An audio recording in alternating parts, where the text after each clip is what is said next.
CBS conducted an interview with 100+ Division I college basketball coaches about Gonzaga's conference situation, and nearly half believe their best bet is to just stay in the WCC. We're going to break all of that down on today's Locked On Zags.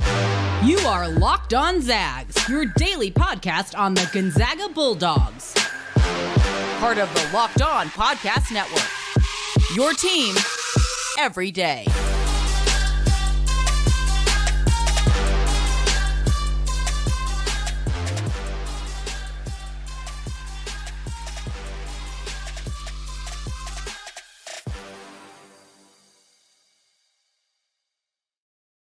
What is going on, y'all? Welcome to the Locked On Zags podcast, part of the Locked On Podcast Network, your team every day. I am your host and longtime Gonzaga podcaster, Andy Patton, here to bring you news and updates on all things Zag athletics. Today's episode of Locked On Zags is brought to you by Game Time. Download the Game Time app, create an account, and use code LOCKEDONCollege, and you will get $20 off your first purchase. Happy Friday, folks. Welcome again into the Locked On Zags podcast. We're going to break down a great piece written by Matt Norlander at CBS discussing Gonzaga's conference situation. We're also going to close out the show talking about the WCC conference schedule, which was revealed shortly before we hit the record button here. Had to scramble and change the notes up, but we're going to talk about that schedule as well before getting y'all into your weekend. So for those of you who did not see this article, I will link it in the show notes. It was published on the 22nd. Matt Norlander, Gary Parrish at CBS, they've done this kind of candid coaches segment the last couple of years. I'm not sure how, I think they've been doing it for a long time, where they interview a bunch of Division I coaches, ask them a variety of different topics, usually ranging from, whatever is kind of the big storyline of that offseason. Of course, this year, a lot of those questions are regarding conference alignment. In the past, they've been about expanding the NCAA tournament, transfer portal, NIL laws, various things that they can get these coaches to anonymously respond to and kind of get a good perspective of what the kind of climate is on some of those hot button issues going on in college basketball. And as it happens, Gonzaga's conference situation has been one of those topics throughout the offseason. They've been pursued by the Big 12. Rumors they were pursued by the Big East. Of course, watching the collapse of the Pac-12 has had a profound impact on Gonzaga's future as well. So the question was very simple. It was posed to all of these 100+ Division I coaches, who again all remained anonymous, said, which league is best for Gonzaga, WCC, Big 12, Big East, or a combo of the Pac-12 and Mountain West schools? And we'll get a little bit more into that Pac-12 Mountain West thing later in the show, but the questions were asked over a 3 to 4 week period of time, which kind of coincided with when the Pac-12 was collapsing. So I think some of the data there is a little bit odd regarding that, just because some people thought they picked the Pac-12 because it looked like they were going to stay together. And now, especially with the latest update with Stanford and Cal potentially going to the ACC, it looks like there is not as much of a merger as much as just Oregon State and Washington State potentially joining the Mountain West, although that is not confirmed yet. Regardless, here are the results for those who did not see the article. WCC had 49% of the votes, overwhelmingly the highest regarded of the leagues that were suggested here. Next was the Pac-12 Mountain West merger at 18%, followed very closely by the Big East at 17%, followed also very closely by the Big 12 at 16%. So effectively, half the voters picked the WCC, the other half were split in almost a three-way tie between the Pac-12 Mountain West, Big East, and the Big 12. And again, the polling was done at a time when some people may have had more confidence about what that Pac-12 Mountain West merger was going to look like.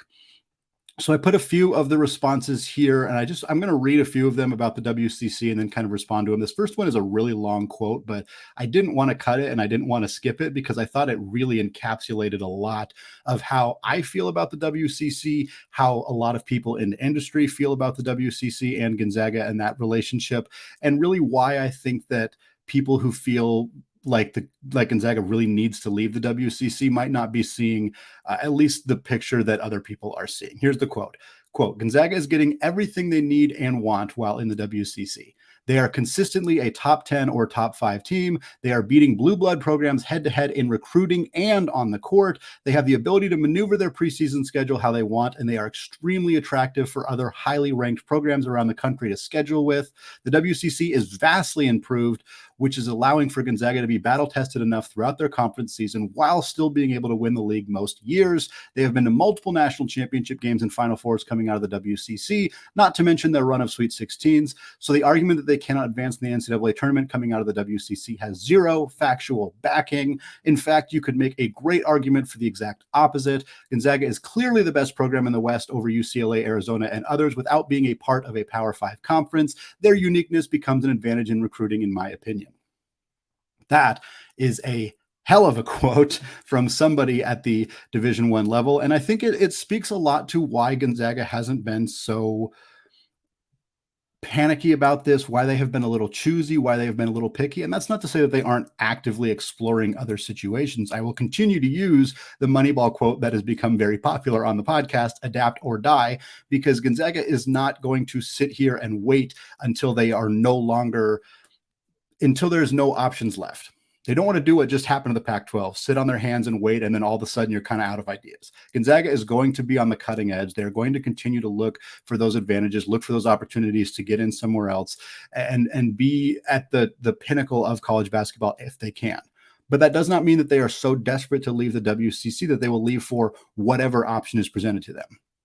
We know that that's the case because they were presented an option in 2018 to leave for the Mountain West, and they chose not to do it. Now, at that time, they got some concessions from the WCC. They got some more money, a bigger piece of the pie, a different WCC tournament schedule, which makes it less likely for them to get upset early in that conference tournament, various things that are catered towards Gonzaga. But the fact that they got that is part of the reason that there is less urgency for them to leave. And I think this quote encapsulates so much of how the WCC is misperceived by others. Gonzaga is not being dragged down by the WCC. Are there other conferences out there that would give them more competition between January and March? Of course. Of course. And I think a lot of people misconstrue when you say, oh, the WCC is not hurting Gonzaga. They say, well, they're not playing as good of a schedule. Yeah, I know that. Most people know that. Gonzaga knows that. That is not a mystery, not an unknown element of this conversation. It's just that it doesn't. If Gonzaga was consistently getting blasted in the second round of the NCAA tournament by the first Power 5 team that they played, then maybe we'd have a different conversation. And people who are still stuck in 2009 kind of think that that's what's happening to Gonzaga, but it's not. They've made 8 straight Sweet 16s. They've made 2 Final Fours. They've made 2 national championship game appearances. They were leading. And I like the argument that Gonzaga can't win a national championship because of their conference schedule is insane to me. Like Shemek Karnowski missed a bunch of shots around the rim against North Carolina in 2017 because he got poked in the eye, not because they played Pacific in February. Like that's just it's not a relevant argument to me. And that doesn't mean that Gonzaga can't find a conference that has better teams in it, but it just doesn't mean it just doesn't feel like those things are related nearly in the way that people believe that they are. A couple other quotes here on the WCC argument. One of the coaches said, I've dealt with the conference change and you've got a lot to get used to, the new gyms, the talent, the recruiting, the referees. If it ain't broke, I don't think you need to fix it. And I think that's kind of at the end of the day, a key part of this argument is Gonzaga, it's not broken. It's not broken. Gonzaga is still getting top seeds. They are still making the NCAA tournament. They're still making Sweet 16s. They're still recruiting at an extremely high level. They are still churning out NBA talent. They are still a premier brand in terms of brand recognition, brand awareness. They're in all of the March Madness commercials. Their TV deals are solid. They're on ESPN a bunch. Like, it's not broken. And that doesn't mean you shouldn't be prepared to make a change. And I think that's what a lot of people are going to argue is like, well, what happens if, the powers break off and Gonzaga's kind of stuck holding the bag? And like, yes, Gonzaga should be concerned about that. But I can also promise you that they are.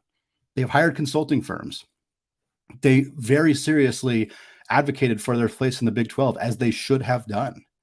It didn't work out because the Big 12 got their dream scenario, according to Brett Yormark, by adding those 4 corner schools out of the Pac-12, and that was their priority, as it probably should have been based on financial implications of adding football schools versus adding basketball schools. But for Gonzaga, explore those options, look at them. But I don't think that the desire to get out of the WCC is more fan-driven than it is school-driven. And a lot of these quotes from these coaches are kind of showing that there's a belief around the industry that Gonzaga's in a pretty darn good spot staying in the WCC. However, 51% of the responses in this survey did not say Gonzaga should stay in the WCC. So while the WCC was the highest vote getter, more than half of the coaches did pick a different conference split among those three in the Big 12, the Big East, and the Pac-12 Mountain West merger. We're going to break down all of the responses to those three conferences and what we think about them coming up after a word from today's sponsor, Game Time. Life is always so busy, and the last thing that I need to be stressed about over is buying tickets to events. Thankfully, there's Game Time, which has killer deals on last-minute tickets for all of the events that I want to go to. When choosing seats for events, I always get stressed about trying to pick the right ones because I'm worried about the view, or in the case of the recent tickets that I bought, worried about whether the sun's going to be right in my eyes when trying to watch a baseball game. However, Game Time has views from your seat, so you know exactly what to expect when you arrive. Forget planning months in advance. Game Time is the place for last-minute ticket deals. They have deals on tickets right up to the day of the event. You can get exclusive flash deals on tickets for football, basketball, baseball, concerts, comedy, theater, and more. The Game Time guarantee means you'll always get the best price. If you find tickets in the same section and row for less, Game Time will credit you 110% of the difference. Snag the tickets without the stress with Game Time. Download the Game Time app, create an account, and use code LOCKEDONCollege for $20 off your first purchase. Terms do apply. But again, create an account and redeem code LOCKEDONCollege for $20 off. Download Game Time today. Last-minute tickets, lowest price, guaranteed. Folks, want to thank all of you for making Locked On Zags your first listen or your first watch of the day. Shout out to those everyday listeners checking out the show on YouTube. Also, if you have not done so yet, go hit that subscribe button on YouTube. We are very, very close to 2,000 subscribers. Very good chance we're going to get there before the end of August. If you haven't done so yet, just go hit that subscribe button on YouTube. We got more fantastic content coming your way next week. For now, though, want to continue our conversation looking at this fantastic article written by Matt Norlander with Gary Parrish at CBS Sports, surveying over 100 Division I college basketball coaches about Gonzaga's conference situation, where those coaches felt Gonzaga is best aligned from a conference perspective going forward. 49% of the responses were about the WCC. We just talked about what that meant. Now I want to talk about the three other conferences that were presented: a Pac-12 Mountain West merger, which got 18% of the votes, Big East, which got 17% of the votes, and the Big 12, which got 16% of the votes. For those of you who are new to the show, just checking us out now, we have covered all of these options in previous episodes. You can go check back in the feed or on YouTube. We did a proposal about the Pac West, a Pac-12 Mountain West merger. We talked about the Big East on a very recent episode. We've talked quite a bit about the Big 12 as well, although, of course, that does not sound like an option, at least in the short term for Gonzaga. We'll start with the Pac-12 Mountain West merger. And again, this poll was conducted right after Colorado had started to look into leaving the Pac-12. At that point, of course, the dominoes followed quite quickly, where we saw Colorado, Utah, Arizona State all leave for the Big 12. We saw Oregon and Washington leave for the Big 10. Now we're hearing rumors that Stanford and Cal are potentially being pursued by the ACC. Sounds like they're very close to potentially voting to accept them. Kind of a baffling decision, if I'm being completely honest, but that's a conversation for another time. Regardless, a Pac-12 Mountain West merger now effectively looks like the Mountain West with Oregon State and Washington State, two programs that, quite frankly, don't move the needle a ton from a basketball perspective, although Washington State does at least offer a regional rivalry. Again, 18% of the voters said this. This is the one quote I pulled from this that I really liked, and it was kind of a lot of what I talked about in that episode pitching the Pac West about a week and a half or 2 weeks ago, which at the time would have included Stanford and Cal. Here's the quote. It says, "Gonzaga in the Mountain West would create a very high-level, exciting regional games for college basketball. Gonzaga versus San Diego State versus New Mexico, Boise, UNLV, etc. would be higher-profile matchups than what they currently have other than St. Mary's." No argument from me here.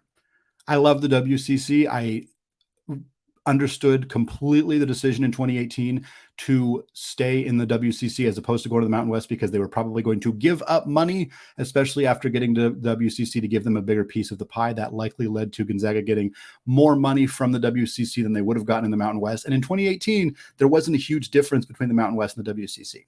And now, while the WCC has improved, in my mind, fairly dramatically from 2018 to 2023, so has the Mountain West. from a basketball perspective, the Mountain West is very good. And I think you look at those regional rivalries, and yeah, it would be a bummer to give up some of the games that Gonzaga has. I personally would hate to lose the Portland game because that's a game that I get to go to every year as somebody who lives in the Portland metro area. But of course, if Gonzaga were to play a Mountain West that had at Oregon State, you'd still get a little bit farther drive, but you'd still get that kind of thing. San Diego State would be a tremendous rivalry for Gonzaga. It would be an elite college basketball rivalry if they got to play San Diego State twice a year in the conference. New Mexico doesn't move the needle for me as much, but Boise would be excellent as a regional game just because of the closeness of those two programs. Leon Rice being a former assistant at Gonzaga, now being the head coach of the Broncos and a team that has made the NCAA tournament. UNLV, not a great basketball recently, but of course getting to play in Las Vegas would be very fun. I think there's some other fun games that could come out of that as well, but it doesn't feel like a dramatic shift from the WCC. If they felt they could get more money doing that, if they felt that, regionally, it wouldn't be a huge change for them in terms of moving around. I'm just not sure that Gonzaga is willing to make this kind of dramatic move for what is, while I admit an upgrade over the WCC, not a dramatic upgrade. And I think that's where they're going to have to figure out whether that's a move worth making or not.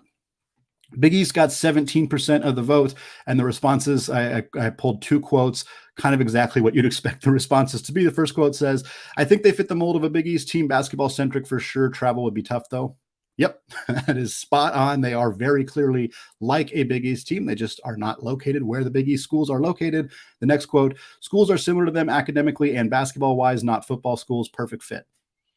Totally is if you ignore the geography element of it. In fact, this is from Norlander specifically in the article. I'm just going to read a quote from the article. He said, "As multiple people have told me over the past month or years, if not for where it's located, Gonzaga would have been in the Big East when the conference reformed in 2013. And think about that. In 2013, Gonzaga had just been ranked the number one team in the country for the first time ever. That was the Kelly Olynyk All-American season, but Gonzaga was not Gonzaga yet. They were close. They had made, I think at that time, 14 straight NCAA tournament appearances, but they hadn't advanced as far as they have now. They hadn't made that Final Four yet. They haven't made national championship games since then. They've made two. They'd only been ranked number one time. Now that's kind of something that happens almost every single year for the Zags. So if the Big East was going to add Gonzaga in 2013, barring geographic concerns, they certainly would want them now, because they're a much better program. And also, geographic concerns are just not something anybody seems to be worried about anymore. Obviously, the Big East did choose to add some schools at that time that were a little bit outside of their range geographically, but certainly not nearly as far as Spokane, Washington. So it'll be interesting to see if the Big East does make a decision here. They didn't lose UConn. They're at 11. If they wanted to get to 12, they could add Gonzaga, but that would be a really tough travel for the Zags. We broke a lot of this down on recent episodes. If you want to hear more about my thoughts on Gonzaga to the Big East, go check back in your feed. There are at least 2, maybe 3 episodes specifically talking about it that came out in the last week or so. Finally, the last the one that finished last out of the conferences was the Big 12, which came in at 16%. Again, just 1% lower than the Big East. All 3 of these were very, very close. The Big 12 doesn't want Gonzaga right now. So this is, I don't want to say it's irrelevant. I am still going to read some of the quotes here, but it's got to be two-sided. And while the Big 12's interest in Gonzaga was legitimate, I've seen some people say, oh, they were just kind of using them as leverage, whatever. They wanted them. They just aren't going to add more right now. They got to focus on the schools that they've already added. Does that mean they'll add them again in the future? I don't know. I certainly wouldn't guarantee that, but I wouldn't be surprised if Yormark comes back to it eventually, should they be in a position to do so. Couple quotes. One here says, tough one, but I will go with the Big 12. Gonzaga is an elite basketball program, and the Big 12 is the best basketball conference, so they would probably be the best match. Simple, but true. Next quote, they should be at a place where they are challenging themselves in league play. It's time to go to one of the bigger boy conferences. I wish I had the opportunity to speak to this coach, because I would just respond with one simple word. Why? Because they say it's time to go to one of the bigger boy conferences. Why? And all of the responses we saw in the WCC segment basically broke down why. Look, and I'm not saying they shouldn't. I have been an advocate of the Big 12. Many of you have been an advocate for the Big 12, playing better teams, more challenge January, February, March. I do understand the reasoning, but there are a lot of negatives that could come of moving to the Big 12, and not a lot of obvious positives other than better basketball games for fans to watch, which is a positive. There's also more money, but again, the money is offset potentially by the amount of travel. So while I am an advocate for the Big 12, this quote rubbed me the wrong way, because just saying Gonzaga needs to join a bigger conference without giving any analysis as to why. Gonzaga's made 8 straight Sweet 16s, which any coach out there who's made eight straight Sweet 16s is probably not clamoring to make huge changes to their program, right? Why would you? As the quote said earlier, if it ain't broke, don't fix it. And to me, it is not broken. That does not mean that Gonzaga should, again, not do anything. They should be continuing to explore alternative options, which the Big 12 does not appear to be right now. But the argument that, they need something needs to change, no, it doesn't. It doesn't necessarily need to change. It might eventually need to change, and Gonzaga should make sure they're ahead of the curve on that and not scrambling the way that, Stanford and Cal are. But unless something needs to change, I don't see a strong advocate or a strong reason that things need to change. And I think that's the big takeaway that I got from this article and from many of the quotes from the coaches, and of course Norlander's great reporting in general. So that fun piece, I'll link to it in the bottom here, but I think it's really fun to see how people in this industry perceive Gonzaga right now and their situation regarding conference realignment. Well, speaking of the WCC, the conference schedule was revealed right before we hit record. So we're going to dive into the matchups, the games, the home and away, of course, where Kentucky fits into that, because guess what? That Kentucky game is going to be played during the WCC season. What's going to be around that game? How is it going to work for the Zags? We'll break all that down coming up right after this. All right, folks, segment 3 here. Still Andy Patton, still locked on Zags, still talking Zags hoops and the WCC scheduling, as we've talked about the conference realignment situation in a great article written by Matt Norlander. Now we're going to close out the show, talk about Gonzaga's men's basketball conference schedule, which was revealed by the WCC on Friday morning. Later start than usual is the first thing that stood out to me when looking at the schedule. The first game for Gonzaga in the WCC is on January 4th. It'll be a home game against Pepperdine, which is who they opened against last year, although it was on December 31st. So they're starting about a week later. No real surprise there when you're down a team. No BYU gives Gonzaga, or gives all the WCC teams, a little bit less, fewer games that they have to play before they get into that conference tournament. So of course, it makes sense to start the season a little bit later. So for Gonzaga, they start out with a pair of home games against Pepperdine and San Diego. Pretty cushy start to the conference play right there. Home against two teams that they shouldn't have too much issue with. Then they go on the road to play Santa Clara on the 11th, and then they get a whole week off before they go on the road again, this time to play LMU, Stan Johnson's team, looking like they're going to be very, very good next season. They go on the road to play LMU on the 18th. 2 days later, they play on the road against the Toreros, getting those two San Diego games out very early in the schedule. After that, they're home against San Francisco on the 25th of January, then at Pacific on the 27th. There are a couple instances where their 2 games in the week are split home and away. That's a little unusual. It's not unprecedented. It's not like it's never happened before. It's not like Gonzaga is going to have a lot of issues hosting San Francisco, who is a good team, and then going on the road to play Pacific. I think they can probably handle that, although I am a believer in Chris Gerlison's squad and what San Francisco is doing, but still just kind of odd to see that schedule break out that way. Then after they go on the road at Pacific, they're hosting LMU on the 30th of January to close out the month of January.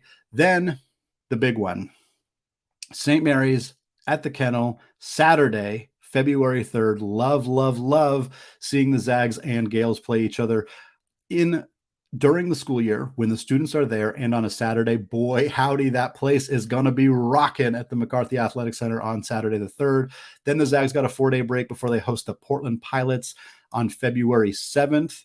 And then they go to Rupp Arena, Lexington, Kentucky, February 10th. Is when the Zags are playing John Calipari and the Wildcats. So they'll host UP 3 days later, Rupp Arena. About 5 days after that, they'll play at LMU. So that's the gap there. And there were a couple of gaps that it seems like they could have potentially fit a game in. Again, without BYU, the conference schedule gets a little bit less specific as it has been in the past, a little bit less reliable, consistent. So I think we're seeing Gonzaga get those opportunities to fill those schedules, those gaps in those schedules with some premier talent. Calipari, credit to him for being willing to play a game like this. And for Gonzaga, they get a chance to play St. Mary's, and a week later they play Kentucky. That's pretty darn good for them to get that opportunity. Again, they'll return from Rupp Arena. They'll go to LMU, play them on the 15th. They'll host Pacific on the 17th. So another weird one. They go down to Malibu to play LMU, and then they fly back to Spokane and play Pacific just 2 days later. Not sure why those are in the schedule this year, but again, both of them involve Pacific. So if Gonzaga is a little bit fatigued, I think they're still going to be fine, because I'm not super confident about this Tigers team next year. After that, they'll play at Portland on February 22nd. Anybody in the Portland metro area who's going to go to that game, let me know, because there's about a 100% chance, barring some kind of catastrophe, that I will be at that game. Love going to the Child Center and getting to see the Zags in person on the road. I say on the road because it is a very pro Zags crowd every time they play at the Child Center. The Zags will then host Santa Clara on the 24th. There's another one where they go on the road and then play at home 2 days later. Again, at least Portland is the closest geographic team to Gonzaga in the WCC. Then they close out conference play at USF and at St. Mary's. San Francisco on the 29th, St. Mary's a couple days later on March 2nd. That is a very rigorous end of the schedule for Gonzaga.